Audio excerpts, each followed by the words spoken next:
homecoming. I hope you're all enjoying yourself so far. For those I haven't met yet, I'm Emily Harris. I'm the Assistant Director of Academic Services. The easiest way to explain my job is to say I'm the new Josie. I hate saying that, but that's just the quickest way to explain it. Thank you guys for coming to listen. I want to say thank you to all my students, all the students who jumped at the chance to come present for you guys. Without hesitation, they said yes, and they were really excited. So thank you all. I don't know where Abby and Will went, but yeah, thank you, all of you. So our first group is 4 of our first years who interned at NASCO in San Diego. We have Molly Hailshorn, Julian Kahn, Alexis Ells, and Jack Pryor. So they're gonna go first and talk about their experience at NASCO, working in the shipyard. Then we'll have Andrew Carafa and Everett Botwinick, who sailed on the Stolt Effort. They have some wild stories for you about nearly going through the Suez Canal during everything that's going on. So that'll be fun. And then last but not least, we have Abby Eaton, who's a 3rd year, and Will Callie, who's a senior, who's about to graduate. They both worked with Viking this past winter. So they're gonna talk about that experience and also overall all of their experiences, all their winter work internships throughout the years. So thank you again for being willing to do this. Thanks for being here to listen to them, and we'll let our first group go. All right. Good morning, everybody. As Emily said, we're all freshmen, and we chose to escape New York winter to visit NASCO in San Diego. So we'll go ahead and get started. Lexi will introduce everybody. Hi, everyone. My name's Alexis Ells. I'm originally from Sutton, Massachusetts, which is a small town right by the Rhode Island-Connecticut border. This is Jack Pryor. He's from Loveland, Ohio. Julian Kahn from Westchester, New York, and Molly Hailshorn from Lancaster, Pennsylvania. So hi everyone, I'm Molly. So just a little bit about our life at NASCO. So there were actually 6 of us there, us 4 freshmen, and then we had a junior, Phoebe Garrett, and a senior, Will Callie, with us as well. They were working in the office while we were in the shipyard. We all rented a big Airbnb together, so we were all in one house together, but it was nice. It had 3 bedrooms, 2 baths. It was a great space. We rented 2 cars, so it was super easy to get around. And just a little daily life. You can see there's a concert in LA. This is actually the largest catch in the world. That was really cool to see. Some yachts we saw, a little bit of hiking, some gardens, a lot of gym activities. This is a stray dog that we found and adopted for a couple hours, which was super fun. And again, just beautiful living in California. It was a great experience. All right. You can't talk about San Diego without skipping the food. You're really close to Mexico, so of course we love tacos. Some great places. We had Tacos El Gordo here. Really kind of cool spot downtown. Always packed, but it's great food, worth it. Taco stand as well. This one's more of kind of a chain, I guess, around San Diego in that area. But again, fantastic churros. Again, tacos up in LA. Julian with a massive burrito. We did also actually cook at home. It was really good meals. Joey got really good on the grill as well. We got some sushi here from Catch LA. And of course, Julian and I love ice cream. And finally, you can't talk about California without talking about In-N-Out. The fries are not that good, but the burgers are fantastic, shakes are great, and it's really cheap actually. Continuing with our food, of course, we had coffee. We had a lot of coffee, so Saturdays we went out and found at different bakeries, coffee shops. I actually went and found a coffee shop with bunnies, so I was having the time of my life. Bird Rock, again, a little kind of chainy place, but still very good coffee. And then some sort of dessert. We had a lot of food, I'll say that. So we liked the tacos in San Diego so much, we decided to try them at the source. So we took a little day trip to Tijuana, Mexico. We walked across the border and basically just explored the city, ate tons of different food, went to a lot of different taco shops. Tacos El Frank was I think our favorite. That was really good. That's the cultural center on the top right over there. Just a cool little museum that had some information about the city. And then we ended the night at this little rooftop restaurant sort of thing, and just got a really good view of the whole city. So it was a lot of fun. It was was pretty easy to get down there, but coming back we had to wait on a 3-hour line, which was a little interesting, but you know, we got back in the end, so that was good. Well, if we're doing all this eating, we of course have to work all those calories off. So we did a lot of hiking. Saturday mornings we went, most weekends we went on a hike. So some of these included Potato Chip Rock, which those are a lot of gardens and flowers around, so I was just taking pictures all the time. This was, I believe, Sunset Cliffs, question mark? Yeah, Black's Beach. Black's Beach. This was at, do you know? No, there was another place. There was another hike, and then there were some slot canyons I found one day. So that was pretty cool. So continue on the hiking theme, we also took a day trip to Joshua Tree, and this was kind of, I think the first weekend we got there, we just wanted to do as much as we could. So it was about a 2.5-hour drive. We drove down there and did a bunch of hiking, climbed a lot of different rocks and boulders and stuff. I think Joey and I had climbed to the top of something like that over there. It was Jack and I looking for some cell service, trying to get some tunes going, but I don't think we had too much success. And yeah, it was just a really nice time. It was like good when we first got there. We got to bond a little bit more and just be together, get some good group shots, and see a really cool place, which like we would not have gotten the opportunity to do otherwise. So it was a lot of fun. All right, just some final closing remarks on our lifestyle in San Diego. A big thing we did a lot was tide pools. There's tide pools all down the coast. La Jolla is especially great. And finally, maritime related, we did visit the USS Midway. That's a great aircraft carrier. Really cool to see that kind of steam-powered stuff. And then finally, meditation gardens, and we actually did some sailing with one of the NASCO employees, Will Sir, who's a Michigan graduate, and yeah, it was great. We also got a few times to meet up with some Webb alumni. This included the big Webb alumni event where many people came out. We'd like to thank Nick, class of 2018, who invited all of us to that. We would also like to thank John and Amy Malone for inviting us to have pizza with them as well. We got the closest we could get, I think, to New York pizza, and it was very, very good. We also got invited to a seafood broil at Nick's house one day, so we were definitely being immersed with the past Webb students and being able to hear their experiences and learn from them.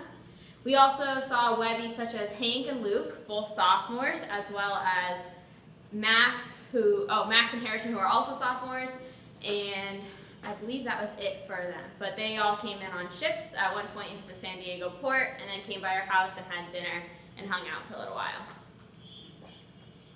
All right, believe it or not, we actually did do work in San Diego. I promise. Yeah, so this is General Dynamics NASCO.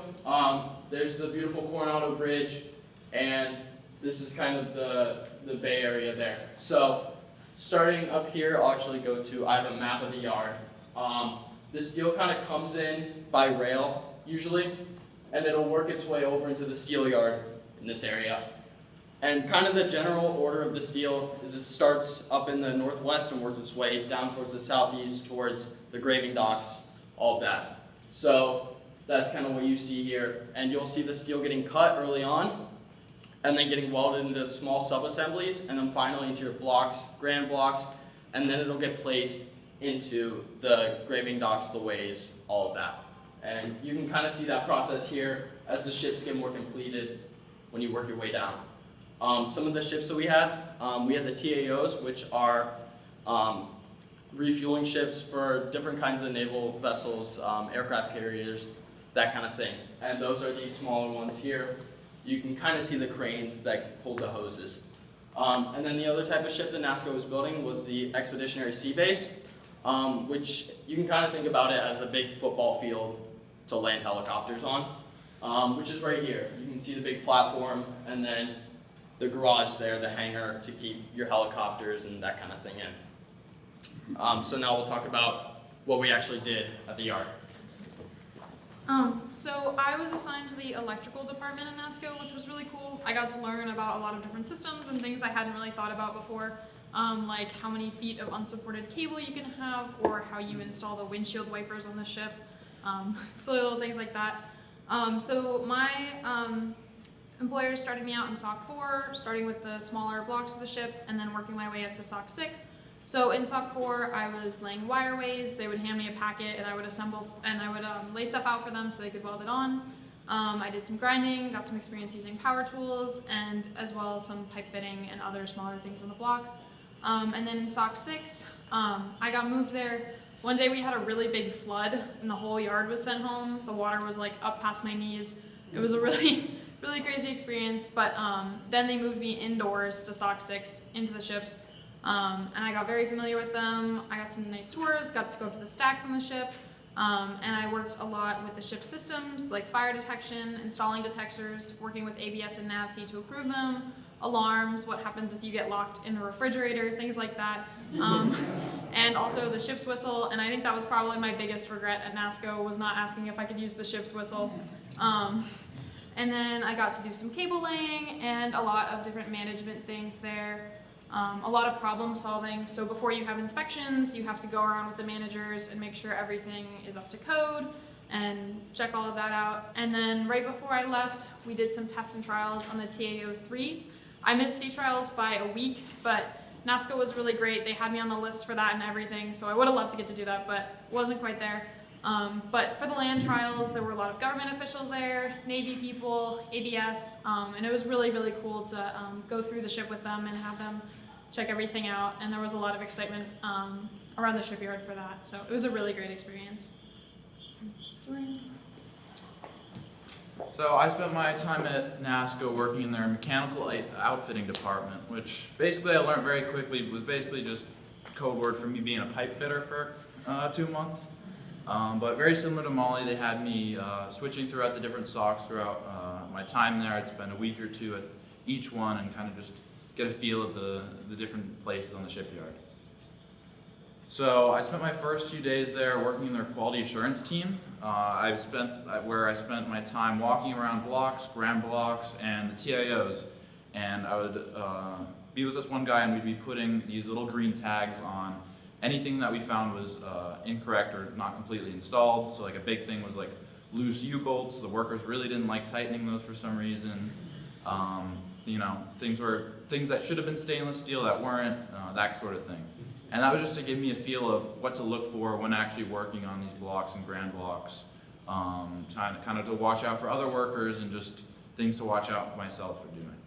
So I spent my first 2 weeks there in SOC 4, where I shadowed a pipe fitter and basically just helping him go throughout his daily job, mostly installing pipe. He gave me a little bit of experience like doing some pipe raising and just learning to read plans, which was pretty cool.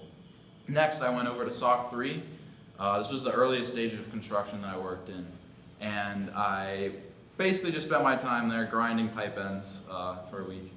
So that was interesting, and lifting a lot of heavy pipe spools too. And then after that, went over to SOC 5, where I worked alongside a pipe fitter, kind of more just working with him.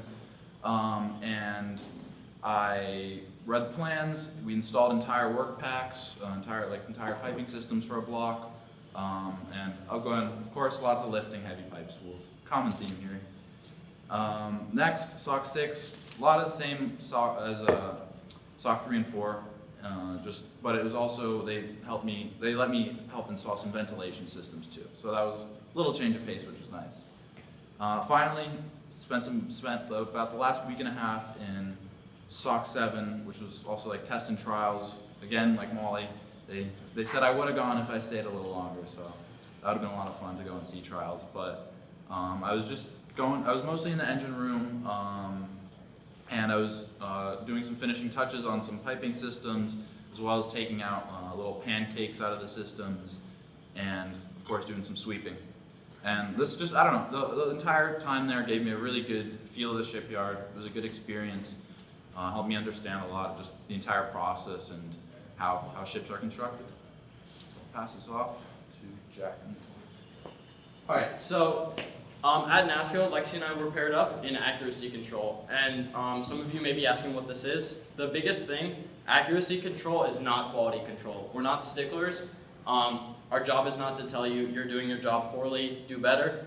Accuracy control just wants to make sure that the ships are being built within tolerance and it's being done better as every ship down the line goes on. So some things we do, this isn't exactly what we did, that's not a real image, but we would take laser scans of different blocks, different parts, and we would match them up with the CAD models created by the engineers and see the deviations on how far off parts were from their expected, measurements, and make sure that meets the tolerances. So during our time in accuracy control, we were in a few different places. Our first 4 weeks we spent in the actual accuracy control department, which included learning the systems as well as reading big binders of manuals to understand what accuracy control was. We also got to walk around the yard, help with the laser scans. At first they just taught us, but by the end we were actually part of the team conducting the laser scans with ABS and other government officials to prove that the ship was in tolerance and ready to go. The other part of our first 4 weeks in accuracy control was weld engineering. Here we were able to learn the basics of welding as well as get to weld ourselves, which is of course that picture. There's a bit of a funny story with it because the people who took us to weld were 2 master welders and they wouldn't tell us their names originally, so all we knew about them was woolly mammoth and T-Rex. That's what they called themselves. But we had a great experience anyway. Weeks 5 and 6, we were in SOC 1 and 2. They just got a new robot a few months ago. This robot kept having problems with cutting. It wasn't following the plans, whether the parts are too short, too long, or the angles were just incorrect. So we started with just measuring for days at a time the length of these parts just to see if they're correct. By the end of our time in SOC 1 and 2, we got to actually look at the plans and deem if they're incorrect or correct, which was pretty cool. And then at the very end, they let us weld our own steel structure to protect the wires, the cable wire, the welding wires, as the shipyard workers would move the blocks around and they just knock the welding wires right off and it would just create a big mess. So every set of PDPs or interns that came through would work on building one of these steel structures to help protect them. So there's probably about 7 of them done right now and we got to do one of them. So that included cutting steel, welding, and all of that. So that was awesome. Week 7, we got to go to metal outfitting where we were the variety of supervisors. Here we went through different testing procedures, got to see how things were moved around, and we got to actually be on the ships. My favorite experience came from our time in metal outfitting, where we got to learn about finishing the little things, and at the end, we got to be a part of the naval inspection of all the ammunition boxes, ammunition rooms, all of that. So I got to learn a lot about how all the planning that goes into making sure that these spaces are safe and that these ships can actually perform if they have to go into wartime situations. Finally, our last week, we went back into accuracy control, where of course we did a bit of data entry. We sat at a computer, we typed away, and we measured the deviations in all these parts. Some of this data went back numerous years, but it helps with the shipyard to understand how from the first, whether it's the ESB, a TAO, or a TAKE, towards the last, what their deviations were and if they got better with time and where they can improve. Does anyone have any questions? Yes? What's the largest deviation you saw in a whole? I don't know. It was always within like max 10 mils. Because I don't know. One that I remember was like a main, I guess, like a structurally bearing like pillar. It had a bit of a lean to it, and it was probably about 6 feet tall. The top was over about 7 millimeters. That's one that I can remember in specific.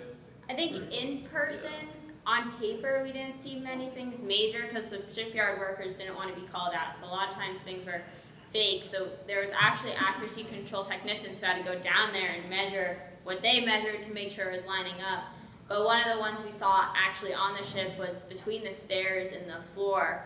There was like a 6-inch gap when they put the blocks together. It was not lining up well, so they're going to be fixing that in a few weeks, but yes. Any other questions? Well, thank you. Here is our flood experience. All right. I'm Andrew, this is Everett, and we're going to be taking you aboard the Stolt effort today. So, a quick overview before we go. I'm going to be talking about our arrival in port, our cargo operations, leaving for Singapore, a couple of detours that we made along the way, what life was like on the ship, the first mate's incident, and finally arriving in South Africa. Notice I said leaving for Singapore and arriving in South Africa. Actually, hold on, it's missing something.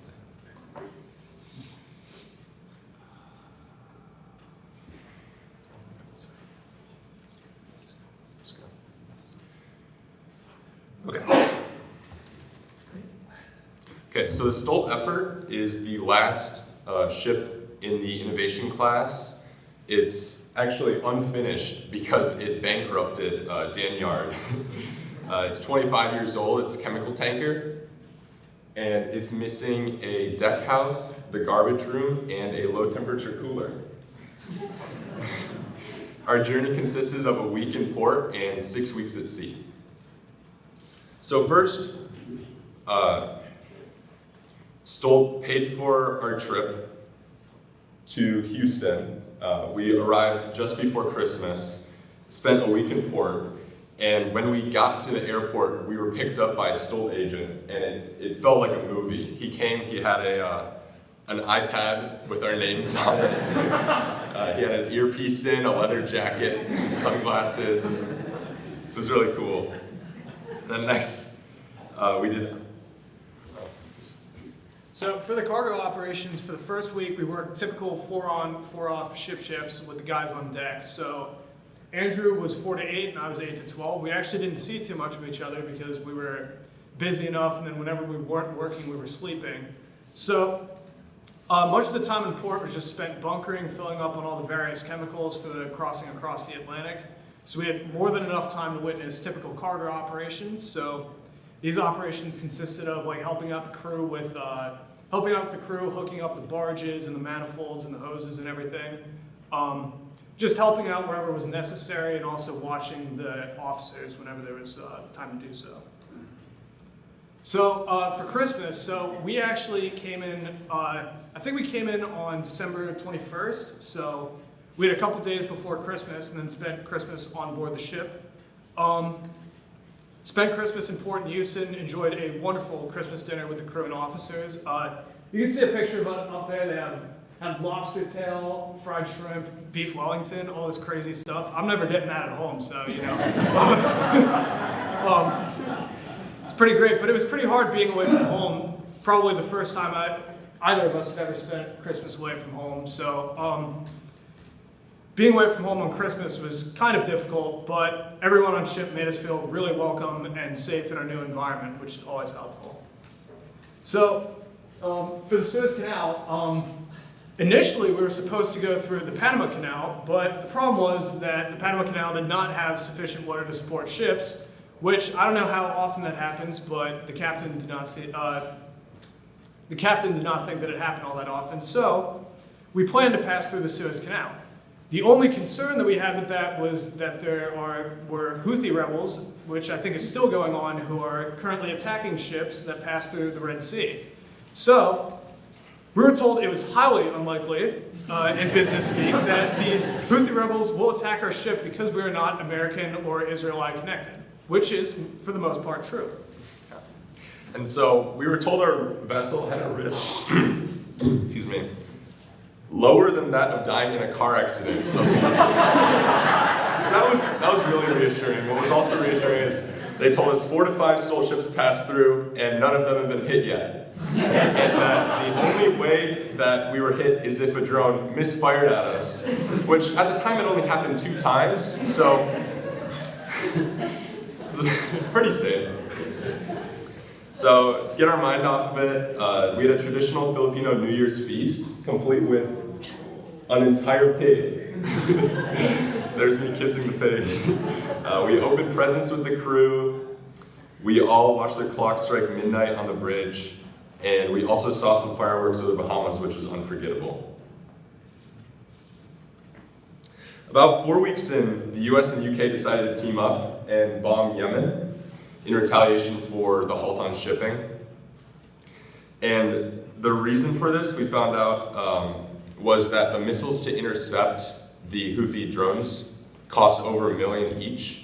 And the drones had a very low likelihood of hitting, but the US still had to counter every single drone with a missile. And so it was actually more economical to let the ships get hit than to defend them. And so they decided they had to do something, and that something was bombing Yemen. Of course, this made it more dangerous for us because they had to retaliate for our retaliation. And so they just started bombing basically every ship that was American related. So was it still safe? That was up for Stolt to decide, and it took about 4 days for them to decide. We were halted outside of Gibraltar, right where that little star is, for 4 days. And during this time, we went fishing and had a barbecue. Had some fresh caught squid. And that was a really fun time, just bonding with the crew. It was really good. And in the end, they made the, I think, correct decision to re-rise to South Africa, and we're still alive today. So the working conditions, as we approached the equator, the water got extremely hot, and therefore the cooling effect found by the water decreased significantly. So when we neared the equator, the coolers stopped being able to cool the ship, basically, and everything everywhere was getting extremely hot. I'm talking, water was so hot, the engine room was over 100 degrees at least. We tried to spend as little time in the engine room as possible whenever, just took frequent coffee breaks, all that kind of stuff, just to get out of the heat. Even on deck, it was still in excess of probably 90 degrees, so it was extremely hot everywhere. Sunburn was a pretty huge problem because we hadn't packed sunscreen, so that was probably not a smart move on our part. And there was no sunscreen on ship either, so just had to make do with what we could. Yeah. So this is a video of the ship rolling, and the ship was always rolling. Some days were worse than others. This was a pretty bad day, but not the worst day. The worst day, we had 7-meter seas, which is pretty bad. It was very hard to sleep those days. And on the days that we couldn't sleep, we would mainly just work on our C-term projects. We would just wake up pretty early, just work on the C-term projects. That being said, all that negative stuff out of the way, the day shift was awesome. Compared to the 4-on, 8-off shift, this was the dream. We worked 8 to 5 every day, and we got to do some pretty cool stuff. We mainly just watched other people complete tasks, read manuals, but we also did a lot of grunt work. We lifted equipment from place to place. We got to use tools on things. We got to tighten bolts, do a lot of cargo rigging. And my least favorite thing was actually taking inventory. Their system for taking inventory was not set up all that well because it was both paper and computer. So we had to cross-reference every computer location with the paper location. We were also given a chance to draw a coupling flange for a Sabro air compressor, cooler in CAD. So the original had been bent and they didn't have the drawing to be able to machine another one. And so they handed this bent part to us and they were like, can you make a new one of these that we can give to a machinist? And so we made a drawing. They said they were happy with it. And let's hope it worked because it was probably a couple $1,000. And I mean, we did put our names on the documents.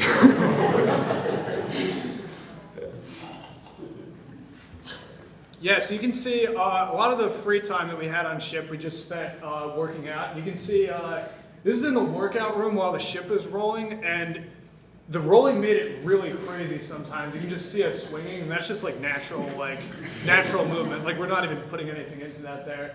Especially there's a treadmill that was oriented like port to starboard, so every time it rolled to port, you could just like walk and still stay on there. But then every time it went to starboard, you were basically sprinting to stay on. So that was really interesting. Yeah, something else is they had a basketball court. They had a full-size basketball court, but they had to replace it with a CO2 scrubber, and the crew was very mad about that.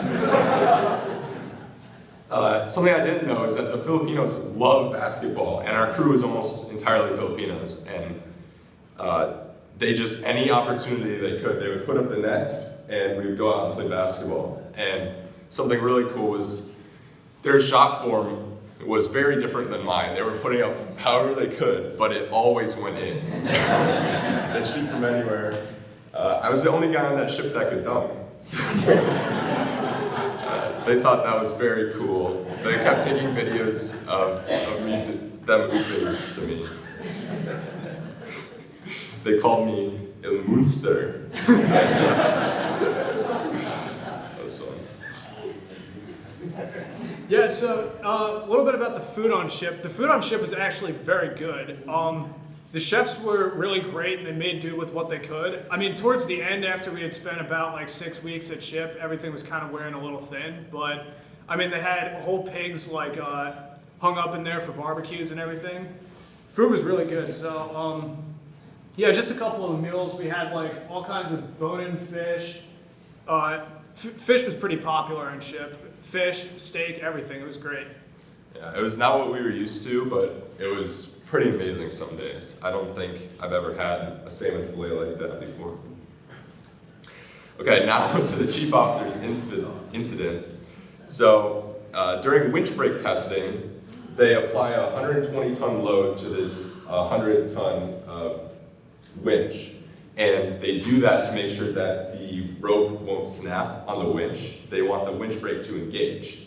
And when the winch brake engages, it goes on top of the stack of shims, and the thrust block, which I have a picture of right here, goes like this.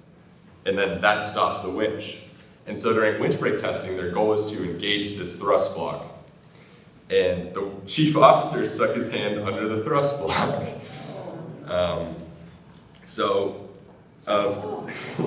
It suddenly activated, and it chopped off these 4 of his fingers. So they kept joking afterwards on the ship that he was into metal. And the morphine must have been working because after we all stopped work for the day, he got pretty mad at us. He wanted work to continue.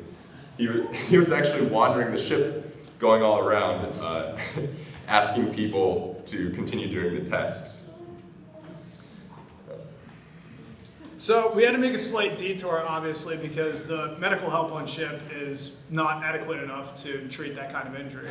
So we had to drop chief officer along the coast of Liberia for treatments. We had to go, I don't know exactly where it was, but we had to go pretty far inland, and the Liberian Coast Guard came out. I think there were 4 guys. They came out on a rib. We had rigged up like a special ladder the whole day to help get them off. It was a pretty special procedure, we've heard, just like typically you don't end up having to take people off mid-transit, but it was only about like a day's worth of detour, so that wasn't too bad because we were already pretty close to the coastline. So here's a picture of his finger. Just kidding. Yeah, we're not going to show you guys that, but it was, of course, bad enough that he had to get off early. He made a full recovery from what we heard, so all's well that ends well, I guess. And I'm pretty sure he's back to work now, so it's not bad. We were fortunate to see some really amazing sights while at sea. So this is just kind of at night with the lights on. Morning sunrise or sunset, or I don't know exactly when it was, but and here's our total map of travel. You can see probably not the most efficient way to get from North America to South Africa, but obviously we had expected that we were going to go through the Suez Canal to begin with. So all in all, it took about 6 weeks from leaving to arrival. Yeah. Yeah, so when we finally got to South Africa, it took 3 days, almost 4 days, for the port to send a pilot via helicopter. When they finally came, we were very thankful because we kept being told, yeah, in 2 hours the pilot's gonna be there on your ship. And so we would run up to the bridge, we'd get our phones out, get ready to record the helicopter because that's pretty cool. And it just wouldn't come. And then they'd let us know, like, yeah, it's gonna be tomorrow. So when it finally did get there, we finally got off. It was pretty easy to adjust back to land. And it was kind of a whirlwind as soon as we touched down because everything had to be taken off immediately. So once we got back on land, we had an easy time adjusting. You know, it's we really missed being on land, and it was just crazy time off at sea and being away from everybody for so long. So easy time adjusting. Durban was way different than the United States. Trash everywhere. There was barely any running water or electricity. You can see one of the monkeys there. They're at the port there. They have all kinds of wild monkeys roaming around the port. We'd never seen wild monkeys before, so that was really cool, honestly. And we had to bribe immigration to get through without being hassled. Actually, they presented the option to us where they offered if we paid them $10, they would get us through immigration their way. So. Had to take that, basically. Yeah, we just slipped it into our passport. They're like, yeah, if you want to be taken through pretty easily, then you can put this money in your passport. But otherwise, in the end, we both went our separate ways. I ended up traveling on a 16-hour flight and then 2 3-hour flights. I think you had something around. Yeah, somewhere around there. Yeah, this is my long flight. And of course, I did get a middle seat. So. Yeah, we finally arrived home, and we made it back in one piece. So, thank you, Stoll. We would recommend this experience to anyone else. It's at the very least exciting, if anything. And if there's anything that we learned, it's that plans change and that you need to be flexible. The whole time, plans were constantly changing. I would be emailing my parents back at home saying, oh yeah, we'll be taking a different ship back in 2 weeks. And then all of a sudden, oh no, we're on the same ship for 7 weeks. And we also want to say a sincere thank you to Webb as well. Although we had some safety concerns at the beginning, of course, Webb made sure that we made it home in one piece. So special thanks to Emily, Dean Werner, Professor Golden, President Martachini, and Josie Wilson. So thank you very much. It's amazing.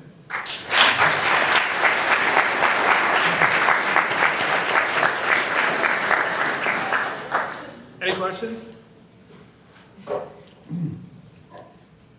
Do you think you want to be a chemical tanker company executive? I mean, I haven't ruled it out. I mean, they gotta. I mean, but after seeing some of the hard decisions that they have to deal with, I would think it would be pretty difficult. So. Luke. What was the chief officer trying to accomplish with his fingers on the clock? We still don't know. So, he said he'd been doing it the same way for the prior 2 years, but it's the wrong way, and there's 12 winches on board, so he had done it 24 times incorrectly and never had a problem.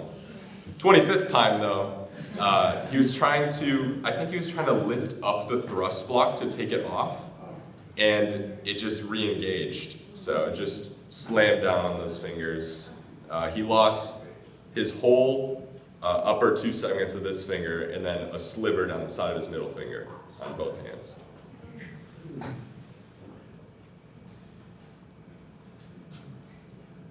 That's it.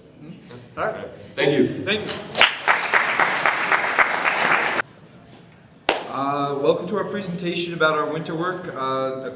Contrary to the freshmen's belief, I was not with them in San Diego this summer. I'm William Callie, and I was at Viking Cruises this winter with Abby and my classmate Addison, who's not here today.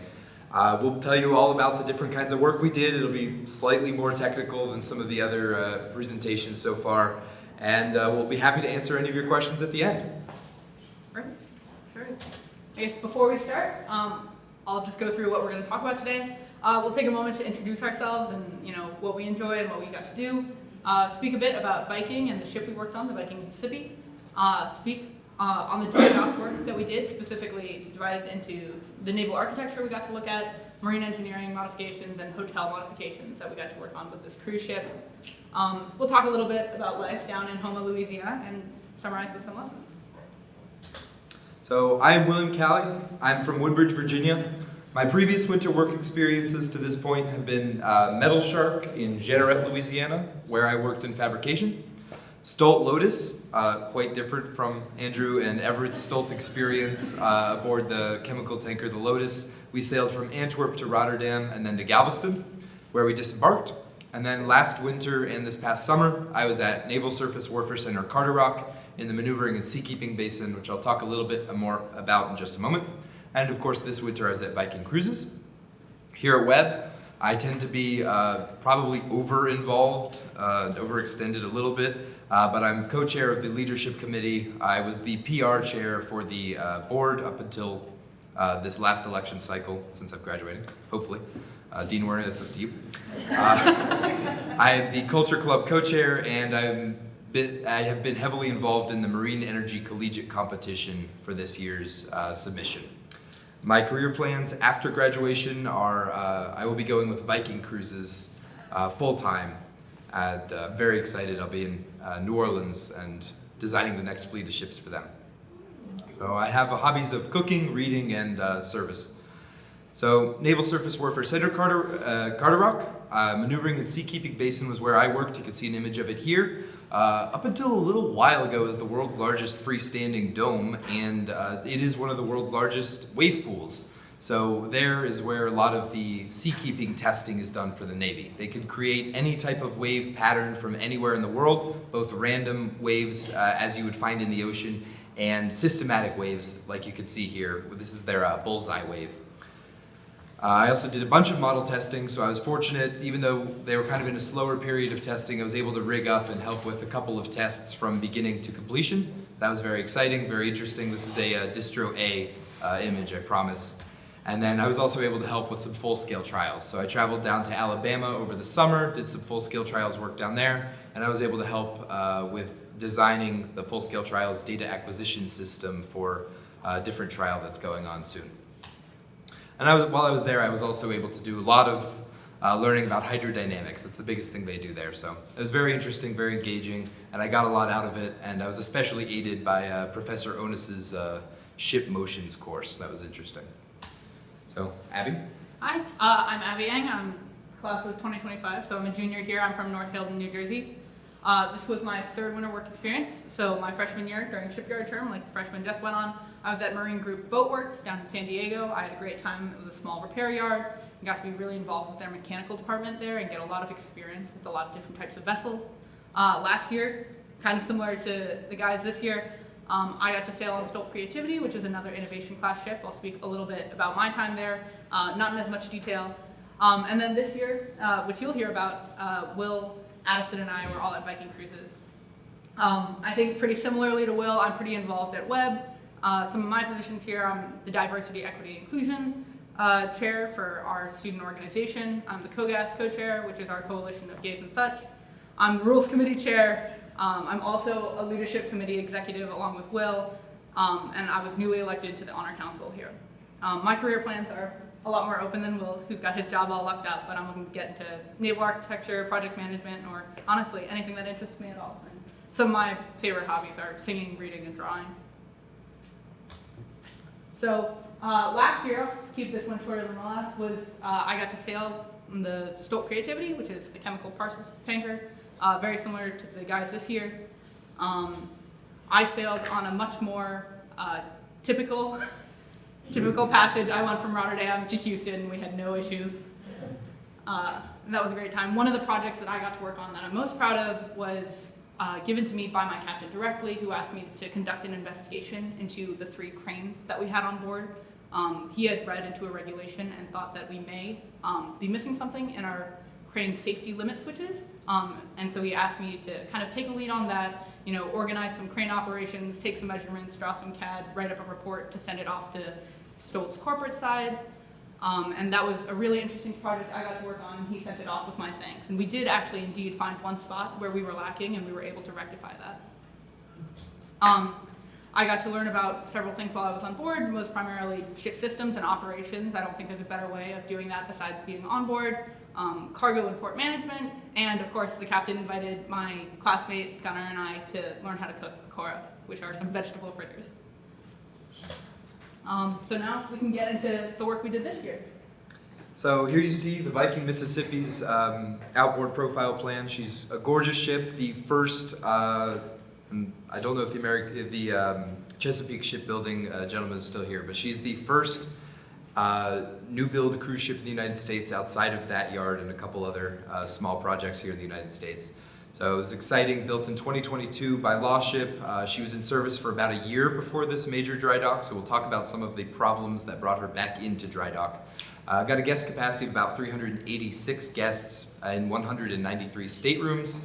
She uses 3 Voith Schneider propellers to move her through the water, and at a length of 475 feet, a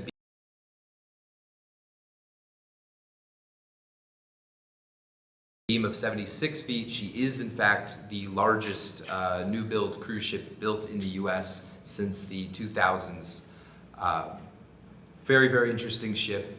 A lot of different unique features in a Viking vessel versus a lot of typical cruise ships. So we'll talk a little bit about that as we go. But this is Viking's first entry into the United States market, and it's been an interesting endeavor for them as they adapt to the direct American market versus their European cruises. So Will, Addison, and I were all employed by Viking as contractors for their 2-month dry dock period down in Homo, Louisiana. Viking Mississippi was there to get a lot of work done. We can see there are just some pictures of the yard and the vessel that we got to work on. One thing that was really nice for both Will and I was that although we've both had shipyard experiences in our freshman years, neither of us got to work with a dry dock. So it was really exciting for both of us to come in. I'd had experience again in my small yard with marine lifts to get a new experience of something we'd heard about and seen, but not yet in action. So we definitely got to take some videos and take some pictures, both the dry docking and getting her back out of the dock. That was really interesting. We've just got some views of the work we were doing there. Yeah, it was really exciting the moment we had finally put that ship back in the water and she floated free. None of the channel coolers leaked, so that was the biggest positive we could have taken away. So for the actual naval architecture work we did, we put on a 20-foot stern extension. Now the vessel had been in the water for a year, and we were having some serious resistance issues. She just wasn't making speed. So one of the ways to do that was to smooth out the flow coming off the aft end of the transom, and a 20-foot stern extension that smoothed that flow out quite a bit was the solution for that. So adding 20 feet to the end of the ship was no small task. Watching them cut off the end, the previous transom, was a bit heart-stopping. Typically you don't like cutting your ships in half, but here we are. So that was very interesting. We also, again, to achieve speed, the ship never made speed when it was first unveiled out of the dry dock, or out of the shipyard. They raised the bow a little bit, smooth out the flow coming into the vessel as well. In addition to that, we got to really get on board and up close and personal with a lot of the naval architecture work that we were doing. Will, Addison, and I each got a chance to observe and participate in the deadweight survey that we were doing following all the changes made in dry dock, and we got to help take recordings and calculate the results of our speed trials. So she was able to make speed for the first time since her christening on our speed trials, so everything we did worked. Yeah, one thing that was important for us and kind of was an overriding theme of our time was the really short timeline that we had to do things in. Yeah. Because as she's a cruise ship, there were a lot of stakeholders involved and a lot of passengers who are waiting for their vacations. And so we were on a very strict time schedule, and I think we finished up our work probably. We flew out the day before. all of our passengers came. Yeah, work was finishing up as the first passengers were coming up the gangway, but it was interesting. We did a quick cost analysis of what would happen if we had to delay the entry back into the market by a week, and it was north of $20 million. So We wanted to make sure to do our work, do it well, and the do it on stakes time. were high, very, very high. In addition to our naval architecture work, one of the most important things we actually did in terms of our naval architecture was we were tasked with doing some concept design development, which is really interesting and exciting, especially as Viking was just entering the U.S. market. So it was a really thrilling task for us, as naval architecture students, to be able to consider some of these and kind of take our best stab at what it was like to go around the design spiral. So they gave us a river. They can't specify which one after the IPO, but they gave us a river. They asked us to identify what's the biggest ship we can put here, and so that's exactly what we did. We gave them a rough cut at the initial dimensions and layout of the vessel. So you can see an inboard profile here, just a quick labeled version, and we also did a general arrangement. So why would a ship that has been in the water for 1 year need every single engine and generator on board replaced? The answer is because Caterpillar was using the Viking Mississippi as basically a test bed. They were prototyping their new Tier 4, not IMO Tier 4, but US Coast Guard Tier 4 emission compliant engines. And with all of the rate shaping and different kinds of work they were doing to improve the emissions of those engines, they did not bump up the structural capabilities of the engines themselves. So all of the cylinder heads had cracked within the first month of use. We were really, we could not run those engines up to anywhere near their full capacity, which also reduced our speed making capability and changed the itineraries we were able to run up the Mississippi River. So in the year since the vessel had been in the water, Caterpillar had improved their design, and we had to reinstall 8 new engines and generators in the vessel. That was a very, very interesting project. As you can imagine, high stakes on that one as well.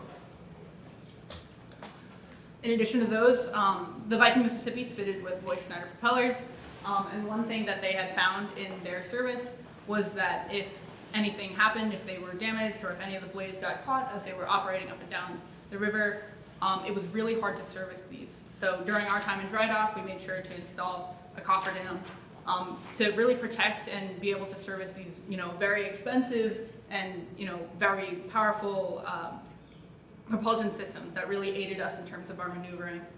So we definitely wanted to make sure to take care of those. Yeah. And then the coolers on the vessel had been channel coolers run under the keel. The issue, however, is that in the Mississippi River, it's not exactly the cleanest river the world has ever seen, and a lot of the itineraries call for us to straight beach the vessel. And that was poking a lot of holes into our lovely channel coolers as we did that on a lot of rocky beaches.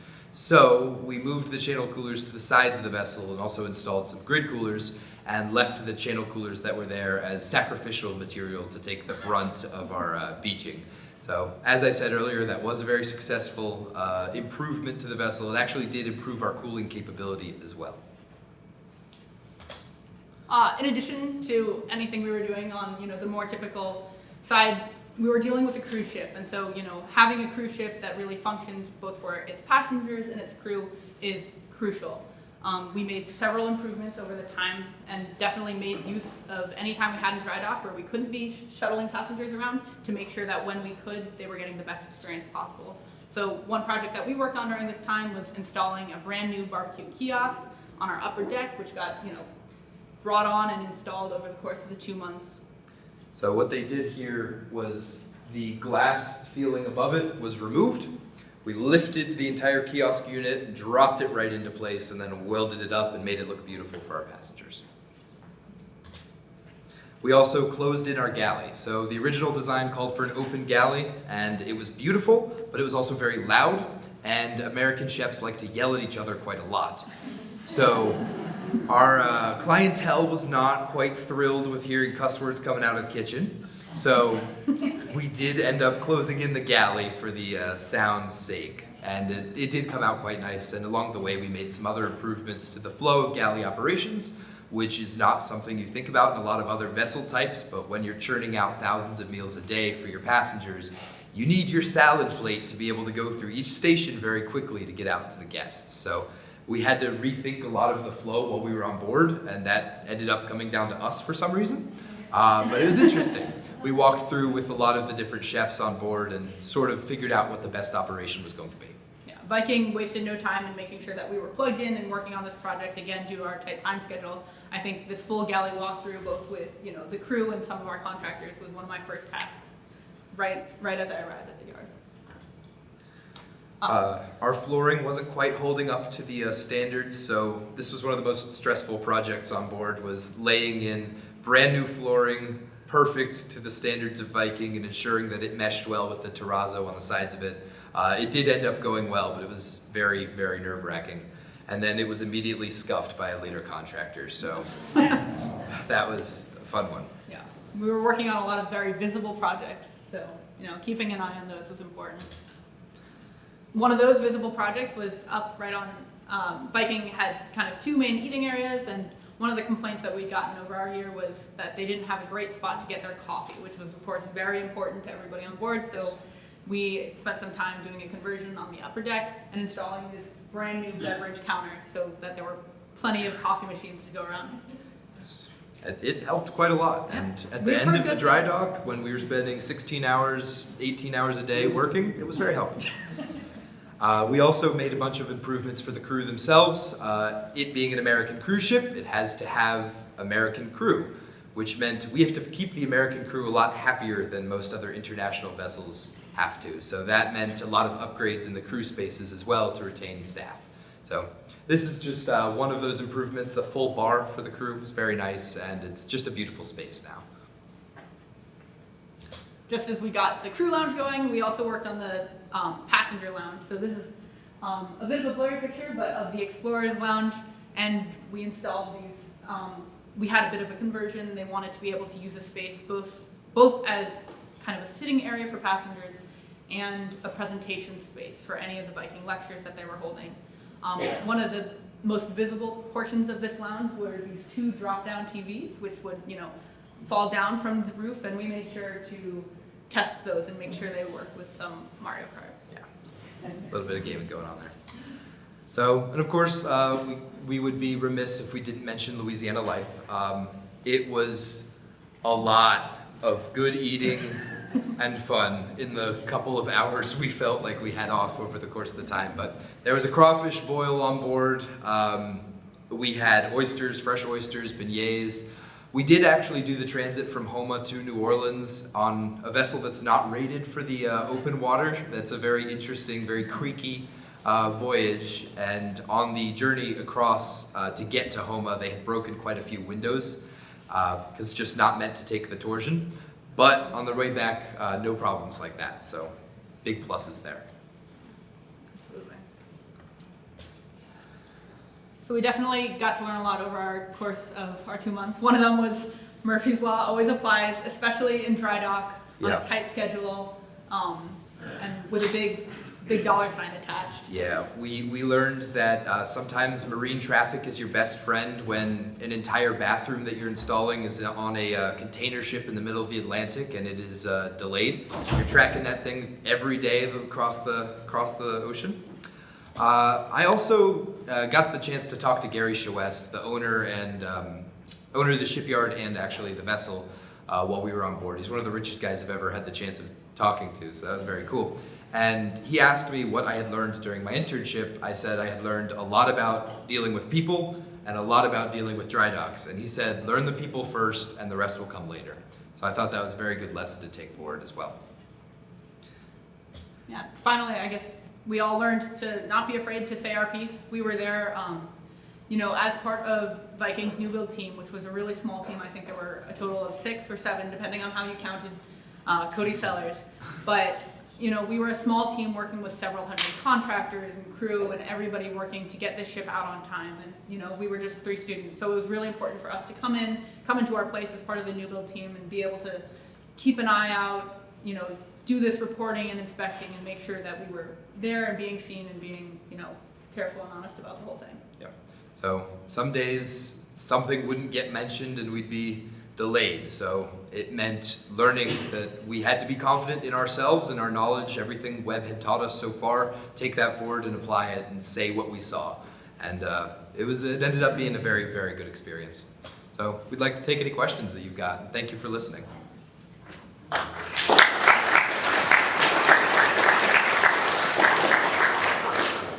Yes. So first of all, great job. And, Thank you. Yeah, sounds like it's a fabulous experience from so many perspectives. One small question I have in case, I don't know if you have any line of sight to this, but do you happen to know who was the original design firm of the hall? And then do you know if was the same with the design firm who designed the original hall involved in the design of the modification? So a lot of the detailed design work actually came down to Edison Chouest's design team in-house at the Lawship Shipyard. So they did a lot of the hull modification. We came to them when Viking originally put out the request for proposals. A lot of shipyards submitted their bids. Edison Chouest brought in the design. So that was their original design. It was also up to them to make the modification because they didn't make speed. So fortunately, we didn't have to pay for that, but we did have to oversee it going into place. So, and I believe Rote, the design firm Rote, did a lot of the interior design and architecture of the vessel itself. So if I'm understanding correctly, so Schwest was actually so Schwest is kind of like a design build contract Yes. for the hull mods, but then was Schwest also the original designer? I believe, so we weren't involved at that point, and it's all pretty under wraps, but Viking pretty much put out we need this big of a ship, give us something. Okay. As my understanding of it. Thanks. Yes. I'm curious, was there a separate bottle press on the ship, or did you just use the Oceaniters? We actually had two Veth pump jets up front. They did rotate 360 degrees, and they did attempt to use those to make speed, to get some of the propulsion, but that did not add quite enough to get us there. Yep.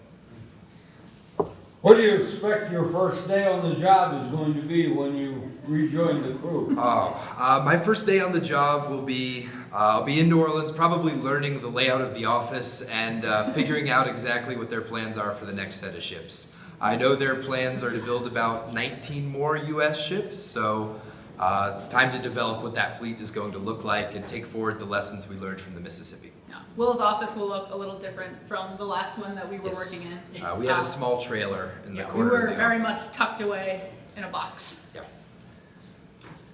Yes, Hank. How long did it take to extend the stern?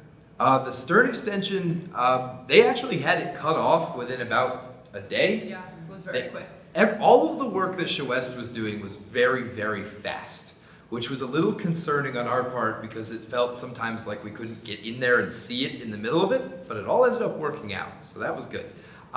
They had it cut off within about 2 days, and then it took probably another 3 weeks to have everything welded up and reinstalled, because they had to uninstall the voice Schneiders from the old stern and put them back in the new one. So it was an interesting level of speed. Felt like some days it was rapid. You'd walk over to the ship in the morning, and by the afternoon something was entirely different. And then other days you'd walk over and it felt like nothing had changed. So it was just a very different level of pace from day to day. Actually, the first day that we were down in Houma, Louisiana, we got to go into New Orleans and just, kind of take in the city. That was an hour away from where we were living before we got started. And we actually spotted the Mississippi up by the pier there and got to spy on, the work that was going on right before they had dry docked her in the yard itself. And so we could see all the preparation that they had done to really expedite that whole process. And then the first thing that we saw in the shipyard when we arrived there the next day was the stern extension waiting in that hangar ready to go. So They had already built the new one, so it was prefabricated. They just slid it in, welded it up, relaunched. chopped and put it right back in. Yes. How Yes. long was the ship in the shipyard? The ship was in the shipyard from about Monday, January 8th, I think it was, until about mid-February. So about 6 weeks in the yard and then 2 weeks in New Orleans before the first cruise. Oh, that's great. So you got to basically live through the entire experience. Yes, Yes. We watched it dry dock. We saw the buses come up and unload the crew and the linens and the linens and more linens. And then we were with it all the way to crew boarding on the back end. So we were there for the entire experience, and even as we were in New Orleans, we were running to Best Buy and Home Goods and Home Depot and grabbing things and fixing up the last little pieces. Even, I mean, the night we left, I was still, handling text messages and calling contractors and getting things dealt with. I got a text from JB after we left. Yeah. So, all very interesting work. Anyone else? Awesome. Well, thank you all. Thank you so much.